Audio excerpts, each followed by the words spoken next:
జనగామ జిల్లా Telangana media academy chairman K Srinivasa Reddy chairman గా బాధ్యతలు స్వీకరించిన అనంతరం తొలిసారిగా వరంగల్ పర్యటనలో భాగంగా జనగామ ఆర్టీసీ చౌరస్తాలో టీయూడబ్ల్యూజే జనగామ మీడియా మిత్రులు ఘన స్వాగతం పలికారు. వృత్తిపరంగా నైపుణ్యంతో సామాజిక ప్రజాప్రభుత్వ కోణాలపై అవగాహన కలిగి ప్రజలకు తెలియబరచడమే జర్నలిజం. వృత్తిపరంగా జర్నలిస్టులు ఎప్పుడూ ఒక విద్యార్థి మాదిరిగానే ఉండారు. సమాజానికి మార్గదర్శకంగా ఉండాలని సూచించారు. సామాజిక ప్రజల ప్రభుత్వం నిర్వహిస్తున్న అంశాలపైన జనగామలో శిక్షణ తరగతుల ఏర్పాటు కోసం ప్రెస్ అకాడమీ సంపూర్ణంగా సహకరిస్తుంది. మన అకాడమీని ఏర్పాటు చేసుకున్నాము 1996లో.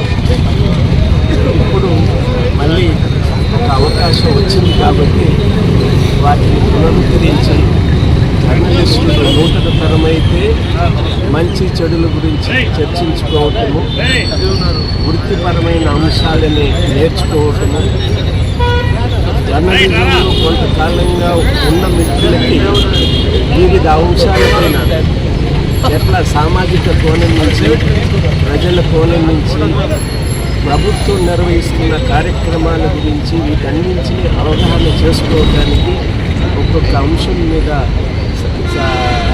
మిత్రులకి తెలియజెప్పడానికి వర్క్షాపులు నిర్ణయించాం.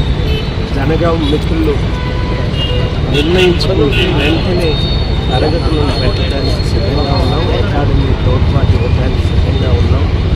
వృత్తిపరమైన నైపుణ్యాన్ని నేర్చుకున్నంత కాలము మనము జర్నలిస్టులు ఎప్పుడూ చదువుకునే వాళ్ళే, విద్యార్థులే, నేర్చుకునే వాళ్ళే, సమాజాన్ని అవగాహన చేసుకోవాల్సిన వాళ్ళే. అందువల్ల మనము మన గ్రహణ శక్తి పాటలు నేర్చుకోవటం ఎట్లా, పిల్లలు స్కూల్కి వెళ్ళటం ఎట్లా, మన వృత్తిపరమైన అంశాలకు కూడా అలాగే మనము అవగాహన చేసుకోవాలని విజ్ఞప్తి చేస్తూ ఇవాళ విస్తరించింది సమాజం. ప్రసార మాధ్యమాలు విస్తరించాయి. కింది స్థాయిలో అనేక మంది జర్నలిస్టులు ఉత్తమ జర్నలిస్టులుగా ఎదిగొస్తున్నారు. దేశంలోనే ఇంత పెద్ద విస్తారమైన సమాచార సేకరణ చేసుకునే రాష్ట్రం మరొకటి లేదు. అందువల్ల